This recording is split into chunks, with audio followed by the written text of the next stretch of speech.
Defenseur. Defenseur ona bao. Unaona bao. Na defenseur anajazaka. Nani njoo mwenye anaijaza? Jado. Defenseur. Yeah. Uniambie karite za Jado sasa. Karite ya Jado ni mtu mkubwa, ana experience. Hana wakati ya kupoteza. Jado hana wakati ya kupoteza. Ni kusema Jado hana wakati ya kupoteza. Hapa hakuna wakati ya kupoteza wale wachezaji wangu. Hakuna wakati ya kupoteza. Aha. Hata Bobo, tunamwona Bobo pale. Huyu Sultani. Pale ni watu wakubwa, hakuna kitu cha kupoteza hapo. Aha. Uniambie karite ya huyu mchezaji ambapo anaitwa Olivier. Ule banaita Olivier Pinyanya. Ule penalty iko Olivier Pinyanya. Ile jina Pinyanya ilitoka wapi? Tulimtosha Mwenta Fosimie na Mdudi kwa akademia nani ya polisi. Tukamuita Pinyanya. Pinyanya inamaanisha nini? Unagonda lakini uko na nguvu. Ni kusema unagonda uko na nguvu nyingi. Aha. Karite yake ni dribbler, ni dribbler. Ni dribbler. Aha. Kuna mchezaji mwingine ambapo nataka uniambie karite yake. Unaona huyu mchezaji unaona shot? Unaona ile shot? Hii shot mboni inatisha. Shot, unaona shot? Timu ya Mungu. Hii ni timu ya Mungu hii. Nani mwenye anapiga njoo huyu? Jado ule. Aha. Uniambie nani huyu wanamuita huyu mchezaji mwenye alitoka Mwaperi alikuwa anachezea Musanze. Fabio. Fabio. Aha, karite ya Fabio. Njoo niambie. Karite ya Fabio ana nguvu zake. Ni kaseri wa kweli kweli. Kaseri wa kweli. Kaseri wa kweli. Na anapanda, anasaidia na anarudia. Lakini Pepe hawezi kuwa kocha. Pepe yako ni Sirino. Ni Sirino ndio. Hawezi kuwa kocha. Mimi na kiburi. Kiburi nyingi. Mchezaji anaweza faka kosa nikamchamba. Mbone? Mimi na kiburi mimi. Kuna wakati mimi nakuona unamwambia shuka. Unaona bao pale Sele. Ule ni Celeste. Unaona mabao zitavuka hata tano. Manake arindiri eteseri siragatowe. Iriya Mungu bari abagiye mukaburi. Bihambira umugozi bakurikire Kayove ari yishira mugozi bita Kayove. Wahese. Ni mambo ya eteseri. Yihambie bishira mukagozi. Chokora imyitozo ndabona ikakaye. Sibona? Timu kubwa. Hapa kuna kosa kipa. Kipa njoo uliko ndani. Aha. Tuna kipa watatu. Karite ya kocha wanyu rero. Sio kocha. Kocha ni Amduni, yeye even ni manager. Kocha ni Amduni. Even ni manager. Manager Eve. Sio kocha. Kocha ni Amduni na Serie. Njoo wa coach. John Barnes bali wa coach. Huyu Eve sasa. Basamanzi even ni manager. Mumarine amumwi. Yuko kama Mourinho, yeye yuko kama Ferguson. Yuko na lisansi A.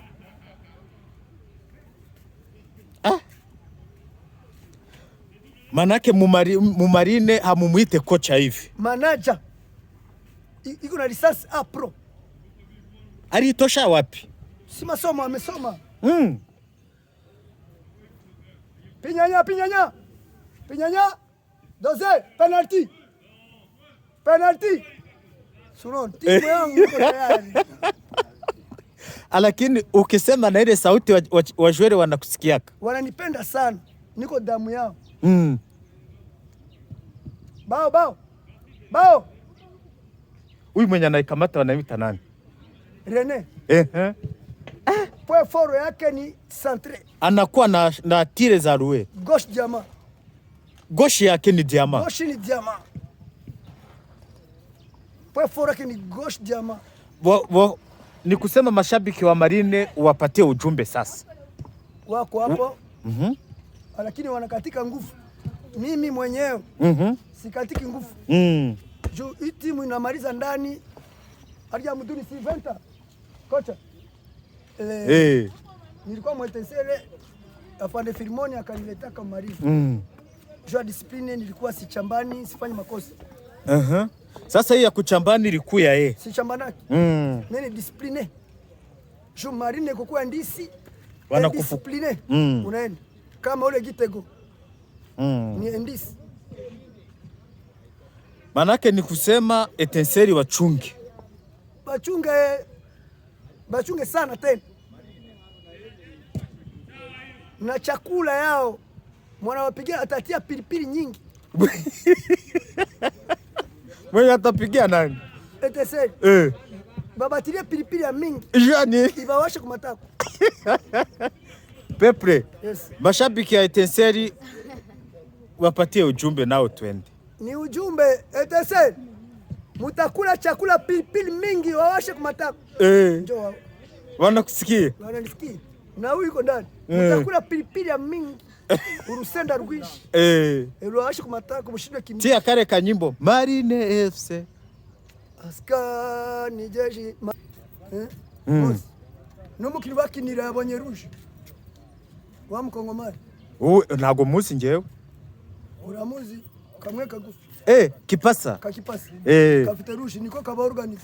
Ubwo mushaka guprofita rero rouge ya Gipasa. Na mukiri bafite defense yabo na mu defense ni bitego birenga bibiri. Benjamin ariko namwe yabonye rouge. Ojani coupe de la paix ni cyamahoro. Ure ni cyamahoro ariko championnat zakina. Champion abaye atazakina mwakoresha ndi. Marine ifite abakiri barenga 30. Kandi bose bari ku niveau imwe. Ariko abafana ba Etincelle baravuga ngo abafana ba Marine nta ndirimbo mugira. Ivuga gute? Erega niwe muhuriga indirimbo mufite ivuga gute? Yanje na Fonse. Askari ni nani? Askari ni jeshi. Amefanya ridi, amekupiga likofi, na likofi ya kumatako. Iyo niyo wafona. Yitwa gute? Yitwa askari ni nani? Askari ni jeshi. Ameshika lipumbu. Lipumbu ya gosha kupiga kumatako. Iyo niyo wafona. Wambwiye ngo uraza no gutanga interview mu Giswahili. Ngahereza ubutumwa abafana ba Etincelle mu Giswahili. Mimi Bigirimana Amani. Nawaambia kama fan mkubwa wa Marine FC. Wajichunge sana. Banani? Etincelle wajichunge sana. Juu watapata bao za kushinda 2. Tutawapiga bao 2 na ya 3. Asira yetu ni hii ya Bugesera. Bugesera inatuponyoka. Inabafunga 5. Bon. Tulitumikisha ekipe ya 3. Kwao nyumbani. Hii yenye iko inatumika ni ekipe gani? Timu ya kwanza. Hii ni timu ya kwanza. Bao nyingi ziko humo. Ya kwanza Ismail Kikamba. Ya pili ya Dr. Wewe nionyeshe tu wachezaji. Ya pili ya Dr. Dr. huyu anacheza. Ya 3. Penalty Gardia Tayazi. Penalty?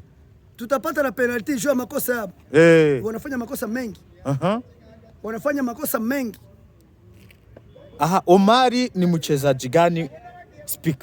Speaker atacheza, sizemi sema siri ya timu yangu. Lakini aye njoo unamuonaka. Speaker ni grand joueur. Ni joueur mkubwa sana. Fasi yote anaweza kacheza. Hata atakate point. Hata katikati ku 6. Hata numero 8. Hata Mwax. Jado iko pale. Naona Jado, unaona? Nkaba kuri stade ndi kumwe n'umufana w'ikipe ya Marine, umuhiriga mukuru. Abantu ntago batinya kuvuga ko ari umufana mukuru w'umushyushya rugamba. Akaba yitwa Pepre. Bigirimana Amani. Bigirimana Amani alias Pepre. Bigirimana Amani? Amani alias Pepre. Fana mukubwa wa Marine. Yes. Amakuru bimeze bite? Amakuru ni meza. Tugusanze ngaha kuri stade waje kureba, wakurikiye umukino wa Bugesera, ari nako uri kureba n'imyitozo y'ikipe ya Marine. Yego, ikipe ya Marine ariyo kipe yawe, mukaba muri kwitegura ikipe ya Etincelle. Ese ikipe ya Marine uri kuyibona gute? Ese no ku mukino mumaze gutsinda Bugesera ariko mugasezererwa mu gikombe cy'amahoro, ariko mukavuga ati twebwe twiteguye umukino wo kwa gatandatu, bimeze biti? twebwe Etincelle na Marine derby tumakwikosantra ku shampiyona kubera Marine ni ekipe nkuru kandi igaba ifite abana bato bafite imyuka. Ifoko duprepara match ya Etincelle. Marine ifite abana bato bafite imyuka, Yes. bivuze ko aba Etincelle bo bashaje. N'abasaza kandi barara mu byeri. Abakinnyi ba Etincelle ni abasaza kandi barara mu byeri. barara mu mabyeri. Yes. Bivuze ko none se kuki Pepure, kuki uvuze ko ari abasaza abakinnyi ba Etincelle? Ni abantu bakuze kandi na discipline bagira. Marine ni ekipe ya discipline. Ubwo nuko ndisi Marine ntabwo yagutungurira discipline. bivuze ko mwebwe rero iyi myitozo yo uyibonye gute? Iyi myitozo turi kwikosantra ku Etincelle kwa gatandatu. Etincelle yabone ibitego birenga 2, turayitsinda ibitego birenga 2. Oya, Etincelle kandi ifite abakinnyi bakomeye, n'abasaza kandi n'abasinzi, na komite yabo irimo Mangamburi. komite yahe ya Etincelle ariko Marine igira discipline. Marine ifite discipline. Pepure, turi kuganira, tubwire abakinnyi ubona ikipe yawe ifite muri kugenderaho ni bahe, ni abahehe mu gihe Tayiba yagiye, mu gihe Gitego yagiye? Ubu koko ikipe ya Etincelle ntabwo izabatsinda nabi cyane ahubwo? Oya, Igitego ni discipline. Yavuye muri national ajya mu nani mu kabari kumwe byeri. Gitego ajya no mu ndaya. Kandi kocha wanjye Basamazi Yves agira igitsuri. Yahise amuha pension. Marine ifite amezi 6 ye yaramubwiye 6 agenda. Aha, noneho Marine ni ekipe ya discipline ya Scar Gesh. Aha, none se abakinnyi mufite ubona bazatsinda Etincelle ni abaye? Dr. ari Dr. Nde, jya uvuga izina ry'umukinnyi. Dr. ni Musha kamuvanye mu kipe, ni Musha wandi watsinze hano ejo bundi. Raoul. Dr. Yes. Na Pinyanya Olivier. Olivier. Umuntu wese yatsinda. Marine na Sumaili Gikamba. Muri Marine umuntu wese yatsinda. Je football ni ibintu by'abana bato. Football moderne ni abana bato. Twese muri Marine buri mukinnyi wese yatsinda. Muri Marine? Yes. Etincelle bavuga ko ngo bazabatsinda ibitego 5.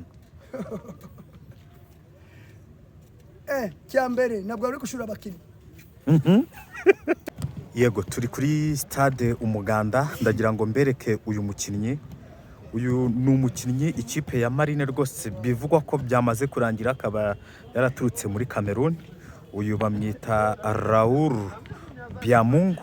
Uyu nguyu yavuye mu ikipe ya Muhazi United, ndetse n'uyu mutipe wambaye jezi ya Barcelona nimba ari ya Barca gutya. Uyu ni umukinnyi nawe w'umunyakameruni uje kurangizanya n'ikipe ya Marine. Rwose bivuga ko byamaze kuba birangira kuri derby ko yaba bakinnyi bazaba bagaragara.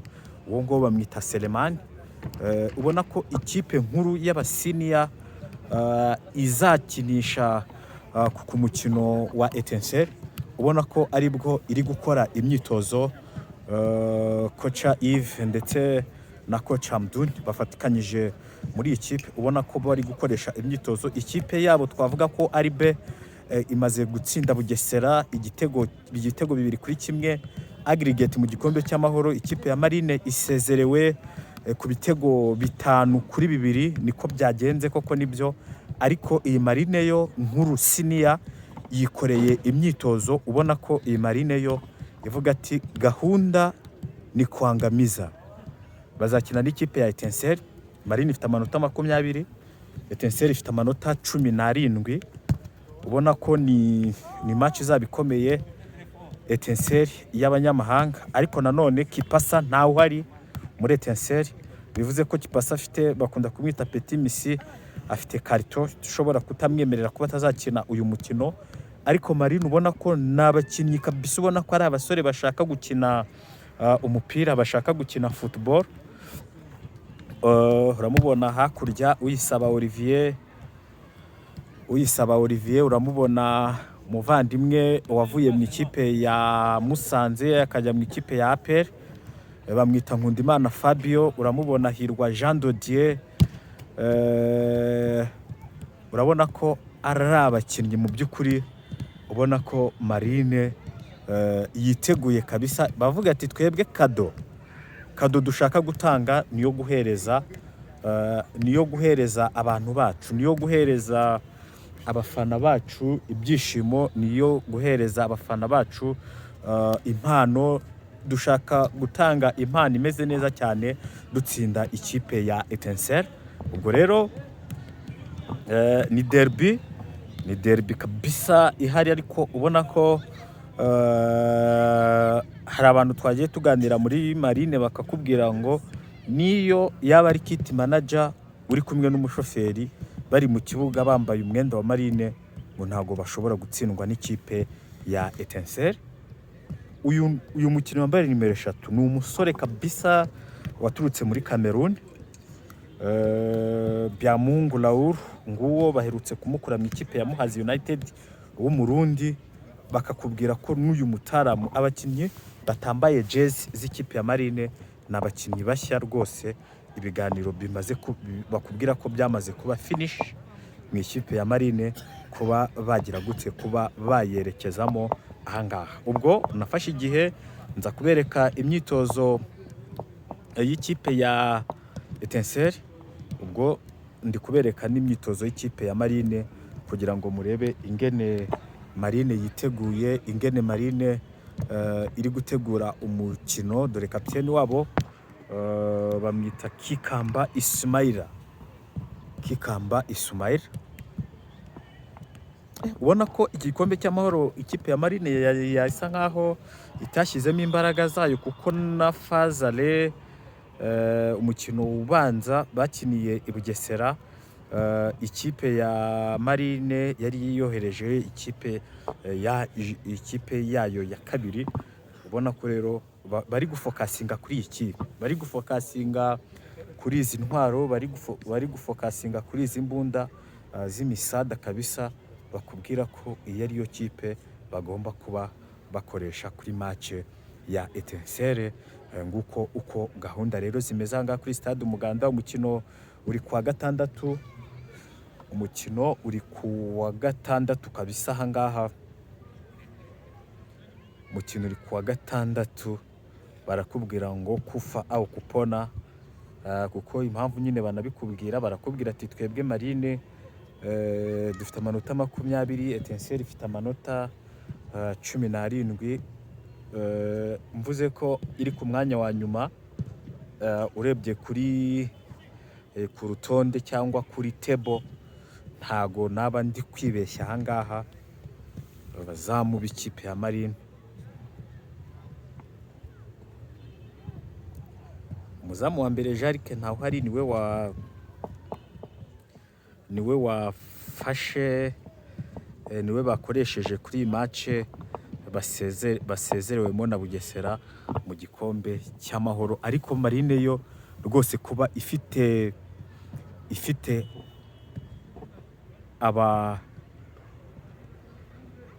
abakinnyi bakomeye sinabitindaho. Aba bakinnyi rwose barahari. Ubwo ndagenda gerageza kukwereka imyitozo y'ikipe ya Marine, mu gihe ngiye gushaka umufana w'ikipe ya Marine kugira ngo tuganire. Umuhuriga w'ikipe ya Marine akaba yitwa Pepre.